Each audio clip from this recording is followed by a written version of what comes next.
अस्सलाम वालेकुम। कौमी इश्यूज़ की बजाय नॉन इश्यूज़ के अंदर उलझी हुई रियासत, सियासत, हुकूमत और 25 करोड़ अवाम इस बात से मुकम्मल तौर पर बेखबर दिखाई देती है कि पाकिस्तान को आने वाले वक्त में किन मुश्किलात का सामना है। सबसे बड़ी और अहम बात यह है कि वर्ल्ड बैंक की एक रिपोर्ट जो शाया हुई आज से 15 साल पहले, उसमें ये कहा गया वाज़े तौर पर कि पाकिस्तान 2025 में पानी के शदीद बहरान का शिकार होगा। 2025 आ चुका और 2025 से 2030 के दौरान ये बातें वाज़े तौर पर रिपोर्ट के अंदर बताई गई कि पाकिस्तान पानी की एक एक बूंद को तरस रहा होगा। और यही वो वजह थी जिसकी वजह से पाकिस्तान के अंदर ये बात कही जा रही थी कि पानी और ज़राअत के मामलात को देखा जाए और दीगर ममालिक से वो टेक्नोलॉजी मंगवाई जाए जिससे पानी की किल्लत को पूरा किया जा सके और ज़राअत को बेहतर किया जा सके। मगर हुकूमतों ने इस तरफ कोई तवज्जो नहीं दी, जिसकी वजह से आज पाकिस्तान के बड़े बड़े शहर जो है वो पानी की अदम फराहमी की वजह से पानी की बूंद बूंद को तरस रहे हैं। देहातों के अंदर पानी ज़राअत को फराहम करने के लिए, खेतों को फराहम करने के लिए ज़मीन के अंदर इस कदर नीचे चला गया है कि 400 से 500 फीट पानी ज़ेरे ज़मीन नीचे की तरफ चला गया है। दरिया हमारे पहले ही हिंदुस्तान के हवाले हो चुके हैं और ज़ेरे ज़मीन पानी बहुत नीचे जाने की वजह से अब पानी को बाहर निकालना एक मुश्किल मरहला दिखाई दे रहा है। हुकूमतों की नाकिस पॉलिसियों की वजह से आज हमें ये दिन देखना पड़ रहे हैं कि पाकिस्तान जहां पर दरिया बहते थे, नदी नाले थे और पानी की वजह से ज़राअत के अंदर हरापन मौजूद था, लहराते हुए खेत थे, आज बंजर ज़मीनों का मंजर पेश कर रहे हैं और पाकिस्तान पानी की एक बूंद को तरसने जा रहा है। शहरों के हालात देखें तो कराची जैसे बड़े शहर के अंदर टैंकर माफिया का राज है और वहां पर पानी लोगों को मुयस्सर नहीं है। टैंकर माफिया ने मनमानी कर रखी है और अपनी कीमतें खुद वो तय करते हैं जो कि हुकूमत के भी शायद कंट्रोल से बाहर हैं और ये पाकिस्तान के दीगर शहरों की तरफ भी ये माफिया बढ़ते हुए दिखाई दे रहा है। पाकिस्तान को शायद बाकी मसाइल का इतना सामना हो कि ना हो, पानी के बहरान का शिद्दत के साथ सामना करना पड़ रहा है। पाकिस्तान की हुकूमतें जितनी भी गुजरी हैं इस दौरान, उन्होंने पानी की तरफ बिल्कुल तवज्जो नहीं की। ना तो नई नहरें निकाली गई, ना पानी के कोई स्टोरेज बनाए गए और ना ही पानी को संभालने के लिए कोई डैम्स तश्कील दिए गए। जो काम हमने किया भी तो वो अधूरा छोड़ दिया गया। तवातुर के साथ हुकूमतें ना चलाने की वजह से या ना चलने की वजह से इस बहरान की तरफ बिल्कुल तवज्जो नहीं गई है। हमारा हमसाया मुल्क भारत अपने उन तमाम सहराई इलाकों को भी ज़रखेज़ बना चुका और दरियाओं से नहरें निकाल कर उन सहराओं की बुलंदियों तक पहुंचा चुका, रेगिस्तानों में पहुंचा चुका जहां पानी शायद मौजूद ही नहीं था। मगर बदकिस्मती से पाकिस्तान की सरसब्ज़ो शादाब खेतों वाली सरजमीन हमने बर्बाद कर दी और पानी हमारे पास मौजूद नहीं रहा। हमारा दरिया सतलुज, रावी, ब्यास ये नक्शे से बिल्कुल मिट चुके हैं। इनके अंदर रेत के सिवा हमें कुछ नजर नहीं आता, बल्कि जो दरिया के इलाके हैं उनमें आबादियां मौजूद हैं और वो आबादियां इस कदर बढ़ गई हैं कि अब जब भी सैलाब आते हैं या बारिशों की वजह से पानी बढ़ता है तो वो ज़ेरे आब आ जाती हैं। ये तमाम तर वो मिसमैनेजमेंट है जो हुकूमतों की जानिब से देखने को मिली है, जिसकी वजह से हम पाकिस्तानी जो हैं इस मुश्किल का शिकार हो चुके हैं और अभी भी हुकूमतें इस तरफ तवज्जो नहीं कर रही हैं। महकमा मौसमियात की एक रिपोर्ट के मुताबिक कि पाकिस्तान को आने वाले दिनों में बिलखसूस बलूचिस्तान, सिंध और पंजाब के जो इलाके हैं उन्हें खुश्क साली का सामना करना पड़ेगा और मंगला तरबेला डैम जो हैं वो भी अपनी सतह नीचे की तरफ बढ़ा रहे हैं। ये रिपोर्ट आने के बाद हमारी आंखें खुल जानी चाहिए कि पाकिस्तान को किन मुश्किलात का सामना होगा। बारिशें ना होने की वजह से और दरियाई पानी ख़त्म होने की वजह से ये इलाके अगर बंजर हो जाते हैं तो फिर ज़राअत हमारे लिए मुश्किल हो जाएगी। पाकिस्तान के अंदर ये पानी का बहरान कैसे पैदा हुआ, कब पैदा हुआ, اس کا حل کیا ہے؟ اب ہم کس طرح سے اپنے آپ کو پانی کے اس شدید بحران سے بچا سکتے ہیں؟ اس حوالے سے ماہرین کی کیا رائے ہے، ماہرین کیا کہتے ہیں، یہ ہم انہی کی زبانی سنتے ہیں۔ پاکستان کو اللہ نے پانی کے بے شمار وسائل دیے ہوئے ہیں۔ پانی کی کون سی قسم ہے جو پاکستان کے پاس نہیں ہے؟ ہمارے پاس دریا ہیں، ہمارے پاس سمندر ہیں، ہمارے پاس سنو فال ہے، اور ہمارے پاس زیر زمین پانی ہے۔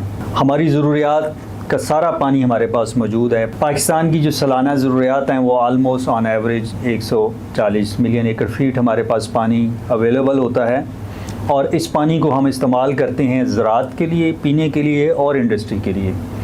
ہمارا 95% پانی جو ہے وہ زراعت میں چلا جاتا ہے، اور باقی پانی ہمارا انڈسٹری اور ہمارا ڈرنکنگ کے لیے استعمال ہوتا ہے۔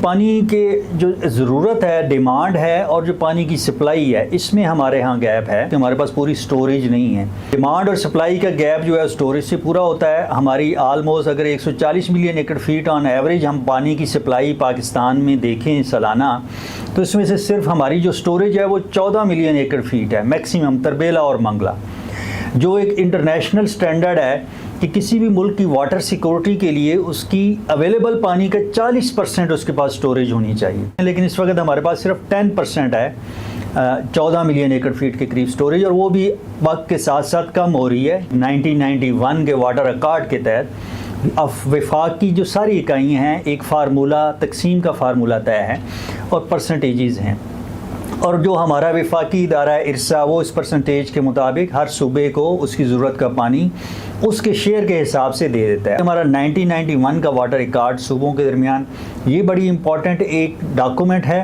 جس کے اوپر 1991 سے لے کے اب تک ہمارا سارا جو پانی کی تقسیم کا نظام ہے وہ اس پہ چل رہا ہے۔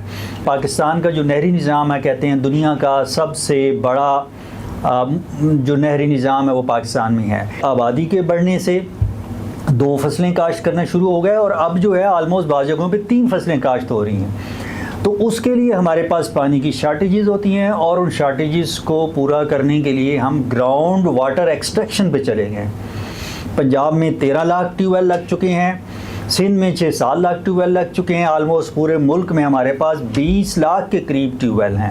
سولر پاور کی وجہ سے گراؤنڈ واٹر کی جو ایکسٹریکشن ہے اس پہ بڑا لوڈ پڑا ہے، کیونکہ لوگ اس کو فری سمجھتے ہوئے ہر وقت ایکسٹریکٹ کرتے ہیں۔ جو نیچے ایک نیچرل اللہ تعالیٰ نے ہمیں ایکوفائر دیا ہوا ہے پنجاب اور سندھ کی زمینوں کے نیچے، اس کی ایک لمٹ ہے، جس سپیڈ سے ہم پانی کھینچ رہے ہیں اس سپیڈ سے ریچارج نہیں ہو رہا۔ ہمارے بڑے شہر جو ہیں، کراچی کو دیکھ لیں، کوئٹہ کو دیکھ لیں، پشاور کو دیکھ لیں، راولپنڈی کو دیکھ لیں، ہم لاہور میں بھی ہمارا پانی جو ہے وہ 800 فٹ تک نیچے چلا گیا ہے، اور سائنٹسٹ جیالوجسٹ یہ کہتے ہیں کہ 1200 فٹ کے بعد لاہور میں نیچے پانی نہیں ہوگا۔ ہمارے بڑے شہر پانی کی کمی کا شکار ہیں، کہ ہمیں ایگریکلچر میں ہائی ایفیشنسی ایریگیشن سسٹم پہ جانا ہے۔ پانی کا ہر قطرہ جو ہے وہ بہت قیمتی ہے، ہم نے اس کو سوچ سمجھ کے سنبھال کے استعمال کرنا ہے۔ سارے گورنمنٹ کے کرنے کے کام نہیں ہیں، اس میں ایز اے شہری ہماری بھی کچھ ذمہ داریاں ہیں۔ اگر ہم ان ساری چھوٹ چھوٹ چیزوں پہ غور کریں اور پھر ہم ایگریکلچر میں یہ چیزیں لے آئیں، تو ہم اپنے موجودہ جو پانی ہے اس میں خود کفیل ہو سکتے ہیں۔ اسی سال گزشتہ 2024 ستمبر میں جب یہ برسات کا موسم ختم ہوا ہے، تو 21.5 ملین ایکڑ فٹ پانی سمندر میں چلا گیا ہے۔ اب اگر 21.5 ملین ایکڑ فٹ پانی کو ہم حفاظت کے ساتھ رکھ لیتے تو پانی کی تو کمی ہے ہی نہیں۔ پانی موجود ہے لیکن ڈسپلن موجود نہیں ہے، سسٹم موجود نہیں ہے۔ ایک علاقے میں اگر کہیں پر کوئی ٹیوب ویل لگا ہوتا ہے اور آپ نے 2 گھنٹے چلتا ہے یا 3 گھنٹے چلتا ہے، تو آپ نے گھر پہ ٹینکی کیوں بناتے ہیں؟ وہ آپ کے سٹوریج ہیں، وہ آپ کا ڈیم ہے۔ اگر آپ پانی نہیں بھریں گے تو آپ کے لیے شارٹیج ہے۔ یہی حال پاکستان کے اندر ہے کہ پاکستان میں پانی کی کوئی کمی نہیں، کمی ہے تو ہمارے اپنے کرموں میں کمی ہے۔ 21.5 ملین ایکڑ فٹ پانی اگر ہم سٹور کرتے تو آج پانی کی فراوانی ہوتی، بلکہ یہی نہیں بلکہ ہم مزید زمینیں آباد کرنے کے اوپر بھی توجہ دیتے، اور اگر مزید زمینیں آباد ہوتی تو یاد رکھیں کہ ہم $10 بلین کے فوڈ پروڈکٹ امپورٹ کر رہے ہیں ہر سال۔ ورلڈ بینک جو کہتا ہے اس نے بالکل صحیح کہا، اس نے اس لیے صحیح کہا کہ ہم کر ہی کچھ نہیں رہے تھے، اور خاص طور سے water is life for every one, for every type of life, لیکن ہم اس پانی کی ہی بے قدری کر رہے ہیں۔ اس پانی جیسی قدر والی چیزوں کو جب ہم قدر نہیں کریں گے تو اس کی سزا ہمیں ملنی ہے، اور وہ مل رہی ہے۔ انڈیا پوری دنیا میں واویلا کر رہا ہے इंडिया ये कह रहा है कि हमें पानी की ज़रूरत है और पाकिस्तान पानी ज़ाया कर रहा है। इंडस वाटर ट्रीटी हुई, उसमें 3 दरिया का पानी पर पाकिस्तान का हक तस्लीम कर लिया गया, पानी हमें मिल गया, हम तो वो पूरा पानी इस्तेमाल कर रहे हैं और हमारी मज़ीद ज़मीनें बेआबाद हैं। हमारे पास मुकम्मल प्लान है कि हम उन्हें आबाद करें। हम जो है दुनिया को फूड प्रोवाइड करेंगे जिसकी दुनिया में कमी है। उसके इस बयानिए से काफ़ी जो इंटरनेशनल जो लोग हैं वो उसके साथ काफ़ी यानी मिल भी रहे हैं कि हाँ भाई आप तो सही कह रहे हो। किसी सूबे पर कोई पाबंदी नहीं कि वो अपने हिस्से के पानी पर प्लानिंग करे, कोई प्रोजेक्ट बनाए। ये आर्टिकल 8 उसमें लिखा हुआ है। इसी तरह उसमें 14D पैराग्राफ के अंदर लिखा हुआ है हर सूबा जो है वो पीरियड वाइज और सिस्टम वाइज तब्दीली ला सकता है, उस पर कोई पाबंदी नहीं है। इसी तरीके से सूबा पंजाब को ख़ास तौर से चाहिए कि वो अपने हिस्से के पानी पर मुकम्मल प्लान बनाए, जदीद टेक्नोलॉजी से भी हासिल करके अपने पानी पर हम अपनी तमाम ज़मीनें आबाद करेंगे और दूसरे सूबों को भी ये बाकायदा रास्ता दें। पंजाब का ख़ास तौर से खिता है ना, रावी सतलुज और ब्यास का, ये इंतहाई बेहतरीन खिता है।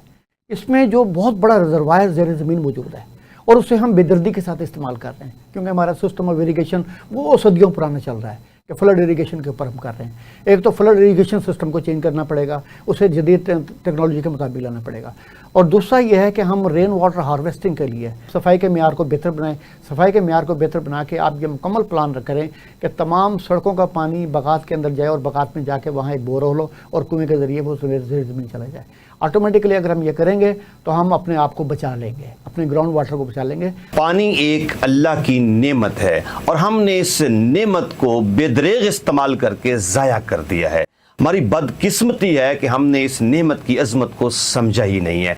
अभी भी हमारे पास वक्त है, हम अवेयरनेस प्रोग्राम्स दें, सेमिनार्स करवाएं, स्कूल कॉलेजेस यूनिवर्सिटीज़ के अंदर हुकूमती सतह के ऊपर इक़दामात लेते हुए जाना चाहिए। वहाँ तलबा तालबात को आगाही फराहम करनी चाहिए और मीडिया को साथ मिलाकर पूरी कौम को इसके साथ अंगेज करने की ज़रूरत है। पूरे मुल्क के अंदर एक भरपूर कैंपेन चलनी चाहिए ताकि हम इस मुश्किल से निकल सकें। हमारे तमाम इदारों को बैठना पड़ेगा, फिर जाके हम इस मुश्किल से निकल सकते हैं। अगर हमने ऐसा ना किया, मेरे मुंह में खाक, फिर 2030 तक शायद हमारे लिए पहुंचना भी नामुमकिन हो जाए। पाकिस्तान पाइंदाबाद।